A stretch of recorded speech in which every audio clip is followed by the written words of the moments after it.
அனைவருக்கும் இனிய வணக்கம். நான் உங்கள் மதுரை ராமகிருஷ்ணன்.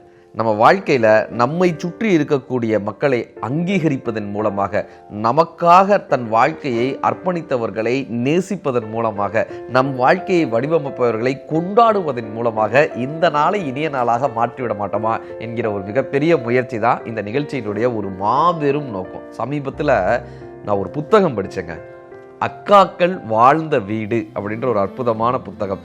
செந்தமிழ் சீனிவாசன் அவர்கள் எழுதியிருக்கக்கூடிய அக்காக்கள் வாழ்ந்த வீடுன்னு ஒரு அற்புதமான ஒரு புத்தகம். இந்த புத்தகத்தில் அவ்வளோ அழகான ஒரு கவிதை தொகுப்பு அவர் சொல்லுவார். முதல் எடுத்தோனையுமே, அக்கா முதல் முறையாக சேலை கட்டினாள். அம்மாவின் சேலை என்பதால் அவ்வளவு கச்சிதமாக இல்லை, அம்மாவாக கச்சிதமாக இருந்தாள். தான் இந்த அக்காக்கள் இருக்காங்கல்ல, ஒரு வீட்டில் மூத்தவளாக அக்கா பிறந்து விட்டால் அந்த வீட்டில் 2 தாயின்வாங்க. அக்கா அம்மாவாக கச்சிதமாக இருக்காங்களா, சேலை கச்சிதமா இல்லையா? சார், ஒரு பையன் போய் அக்கா கிட்ட கேட்குறான், அக்கா அன்புனா என்ன, பாசம்னா என்னக்கா? அன்புனா என்ன, பாசம்னா எனக்கு ஹோம்ஒர்க் கொடுத்துருக்காங்க, அன்புனா என்ன, பாசம்னா என்ன? அந்த அக்கா சிரிக்கிறாங்க. தினம் அப்பா ஆஃபீஸ்லேருந்து வருவாரா, ஆஃபீஸ்லேருந்து வரும்போது சாக்லேட்டோ பிஸ்கெட்டோ வாங்கிட்டு வருவாரா, உனக்கு ஒன்று வாங்கிட்டு வருவார், எனக்கு ஒன்று வாங்கிட்டு வருவாரா? உனக்கு சாக்லேட் கொடுத்துட்டா நீ அதை அப்பயே சாப்பிட்ருவியா? நான் என்ன பண்ணுவேன், நீ எடுத்துகிட்டு போய் அங்கே மேலே வைப்பேக்கா, ஒழிச்சு வைப்பேனா, நாளைக்கு சாப்பிட்டுக்கலான்றதுக்காக ஒரு இடத்துல பத்திரமா வைப்பேனா? ஆனால் நீ என்ன பண்ணுவ, நான் வச்சிருக்கிற இடத்துல இருக்கிற சாக்லேட்டையோ பிஸ்கெட்டையோ எடுத்து நீ சாப்பிட்ருவியா? ஆமாங்க்கா. சரி, ஆனால் நீ அங்கிருந்து தான் எடுத்து சாப்பிடுவேன்னு எனக்கு தெரியுமா? நான் அங்கேயே மறுபடியும் வைப்பேன். தினம் நமக்காக சாக்லேட்டும் பிஸ்கெட்டும் வாங்கிட்டு வராருல அப்பா, அது பேர் அன்பு. நீ எடுத்து சாப்பிடுவேன்னு தெரிஞ்சும் கூட நான் சாப்பிடாம அதே இடத்துலையே பத்திரப்படுத்தி வைக்கிறேன் பார்த்தியா, அது பேர் தான்ப்பா பாசம்னு கற்றுக் கொடுத்தாங்களாம். இது அன்பு, இது பாசம்னு கற்றுக் கொடுத்தாங்களாம். அப்படி இந்த அக்காக்கள் வாழ்ந்த வீட்டில் அவர் என்ன அந்த கவிதைகள் ஒவ்வொன்றும் அந்த அக்காவை நினைவுபடுத்தி கொண்டே இருக்கிறது. அவர் ஒரு வார்த்தை எழுதுறாருங்க, அக்கா பிறக்கிறாள், அம்மா தாயானாள். அக்கா பிறக்கிறாள், அம்மா தாயானாள். தம்பி பிறந்தான், அக்கா தாயானாள்னு. நீங்கள் நிறைய பேர் வீட்டில் பாருங்களேன், தம்பிகளை வளர்க்குறது அக்காவாக தான் இருப்பாங்க. அம்மா அடுத்த வேலைக்கு போயிடுவாங்களே, தம்பிகளை பல அக்காக்கள் என்னையெல்லாம் எங்கள் அக்கா தான் வளர்த்தாங்க. அப்படி அக்காக்களுக்கு பெரும்பாலும் அம்மாவின் சாயல் என்றாலும் கோபப்படும் போதெல்லாம் வந்து விட்டு போகிறார் அப்பா அப்படின்னு ஒரு வாசகம் எழுதியிருக்காங்க. அம்மாக்கள் கூட மென்மையாக இருந்துருவாங்களாம். இந்த அக்காக்கள் அம்மாவும் அப்பாவும் சேர்ந்த ஒரு குணமாக இருக்கிறார்கள். நாமத்துக்குமார் ஒரு இடத்துல சொல்லுவார், கூட பிறந்தாதான் அக்காவா, அப்படிலாம் கிடையாதுங்க. எஸ்தர்னு ஒரு அக்கா இருந்தாங்க எங்கள் வீட்டு பக்கத்தில்.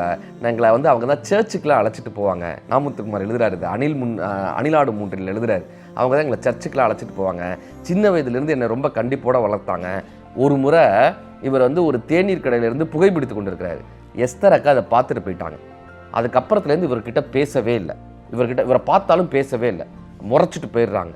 இப்போ இவருக்கு ரொம்ப கஷ்டமாகி அந்த அக்கா கிட்ட போய் மன்னிப்பு கேட்குறாரு. அக்கா, இனிமேல் நான் அதை பண்ணவே மாட்டேன்க்கா, இனிமேல் நான் அப்படி பண்ணவே மாட்டேன்னு போய் அவங்க கிட்ட மன்னிப்பு கேட்குறாரு. கண்ணீர் மல்க மன்னிப்பு கேட்டு மறுபடியும் மன்னிப்பு கேட்டோன்னு எஸ்தர் அக்கா மன்னிச்சு இனிமேல் இப்படி பண்ணக்கூடாது சரியான்னு கண்டிக்கிறாங்க. நாமத்துக்குமார் சொல்கிறார், நான் ஒவ்வொரு முறை புகைப்பிடிக்கும் போதும் ஏதோ ஒரு இடத்திலிருந்து அந்த எஸ்தர் அக்கா என்னை முறைத்தபடி பார்த்து கொண்டிருக்கிறார்கள் என்ற பயம் எனக்குள் இருந்து கொண்டே இருக்கிறதுனர். ஒரு அப்பாவை போல் கண்டிப்பானவர்கள் அக்கா அப்படின்னு காட்டக்கூடிய ஒரு அற்புதமான இடம். ஒரு முறை மருதாணி பறித்து வர சொன்னால் அக்கா, மறந்து விட்டேன், சிவந்து போனது அக்காவின் முகம். மருதாணி போட்டிருந்தா கையில் சிவந்திருக்குமா, என்ன கற்பனை பாருங்களேன்.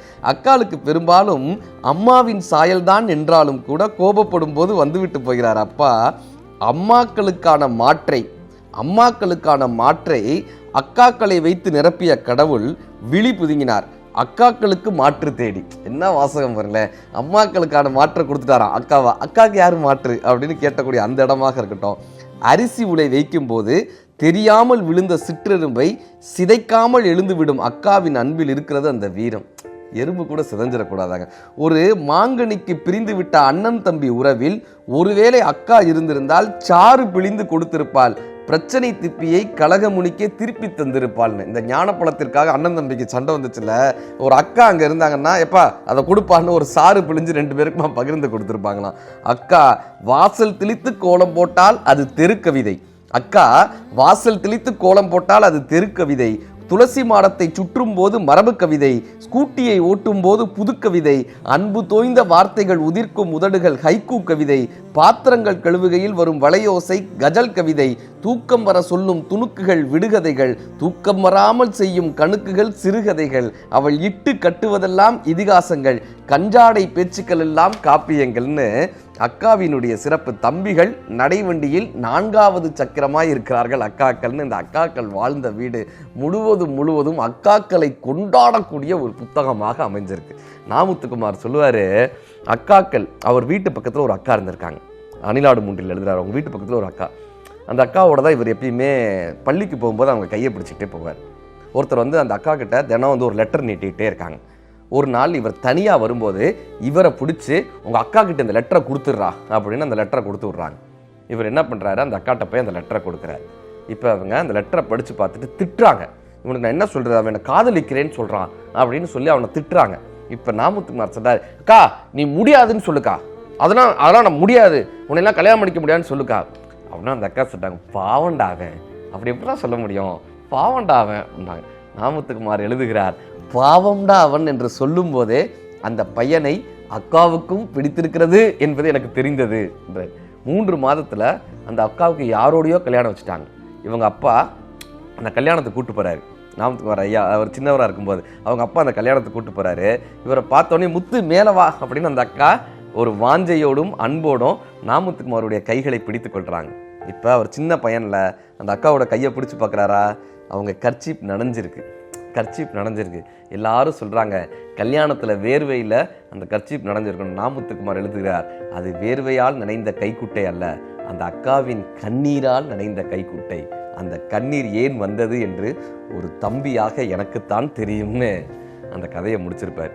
இப்படி அக்காக்கள் புரிந்து கொள்ள முடியாத ஒரு உறவுகள், அக்காக்கள் புரிந்து கொள்ள முடியாத ஒரு பாசங்கள், அக்காக்கள் வீட்டில் கொண்டாட வேண்டிய தேவதைகள், அக்காக்கள் பொறுப்பை சுமந்து கொண்டிருக்கக்கூடிய ஒரு வீட்டிற்கு கிடைத்த ஒரு இன்னொரு அம்மாக்கள். அப்படி அக்காக்களை கொண்டாடுபவர்கள் இந்த அற்புதமான புத்தகத்தை வாசிக்கலாம். அக்காக்களுக்கான ஒரு கவிதையாக இந்த புத்தகம் இருக்கிறது. இந்த அற்புதமான படைப்பை செந்தமிழ் சீனிவாசன் அவர்கள் கொடுத்திருக்கிறாரு. இப்படியாக குடும்ப உறவுகளை நாம் அங்கீகரிக்கும் போது நம் வாழ்க்கை இன்னும் இனிமையாக மாறுகிறது. நன்றி, வணக்கம்.